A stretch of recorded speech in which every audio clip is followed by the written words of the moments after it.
Explain like I'm 5. What is wet bulb temperature and why does it matter? You take a wet cloth and cover the end of the thermometer.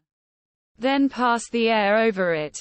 The water will evaporate and cool the thermometer so the temp will drop. This is the wet bulb temp. Lick your finger and blow on it. You'll feel the same effect.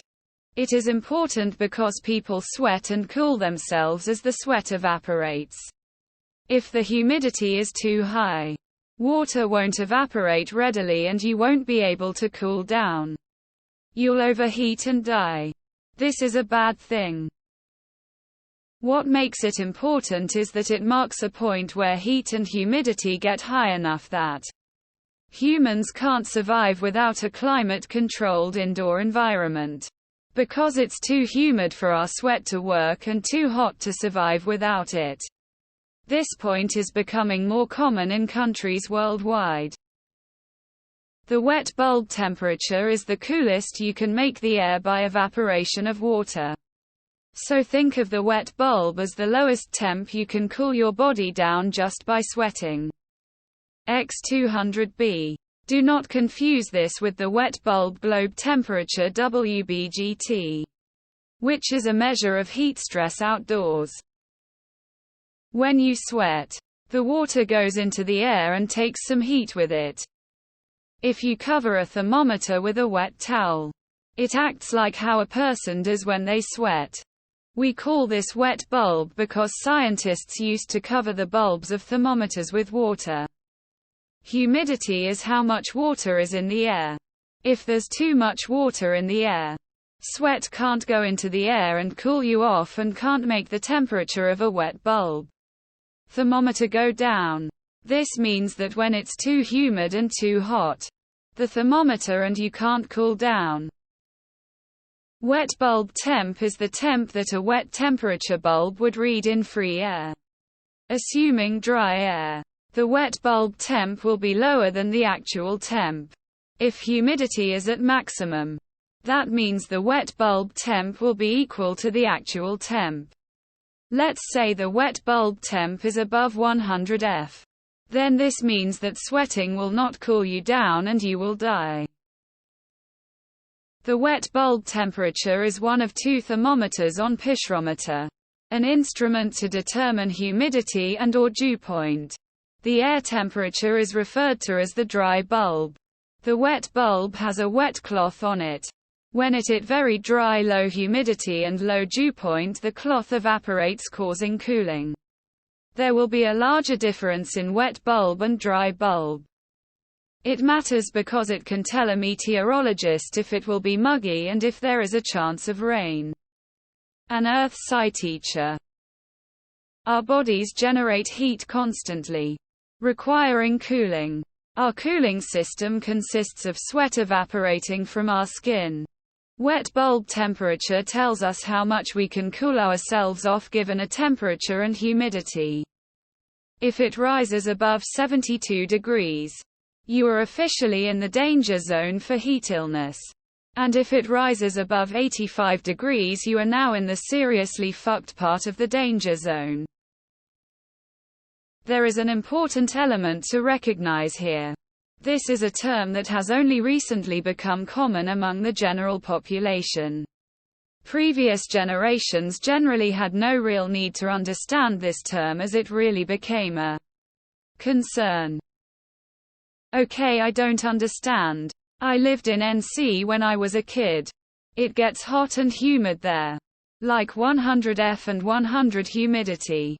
A lot of the South is like that. 100 humidity happens a lot. Why hasn't this been a big deal before? I never heard of this in the South. I feel like a lot of people are explaining why it's called a wet bulb and not why it's actually a problem. At least not in an explain like I'm 5 kind of way. Your body sweats to cool down. Sweating cools you down by absorbing the extra heat and then evaporating off your body, taking the heat with it. In a wet bulb, your sweat can't evaporate because it's too humid.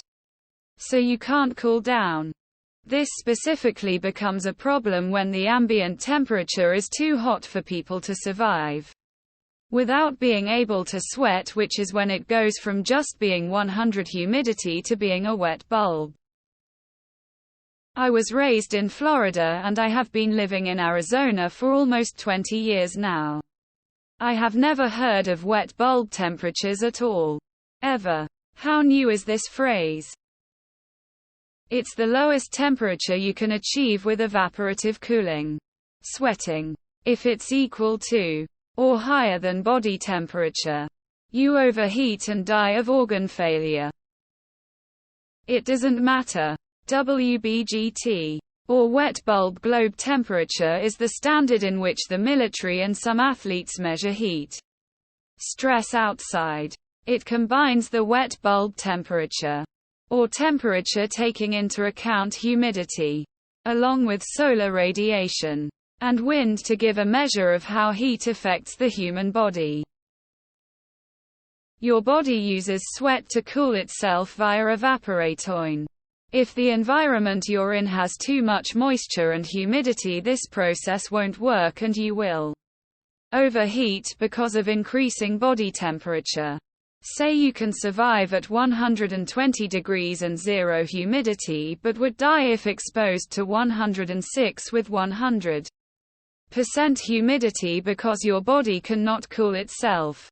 Eventually your internal brain temperature will reach and stay at 106, which will kill you. But is this in the sunshine? Can I go inside in the shade and be okay? Or is this a 94 and 100 in the shade? Like, what if I have a fan on me inside and I'm in the shade? Dry bulb temperature is just plain old temperature.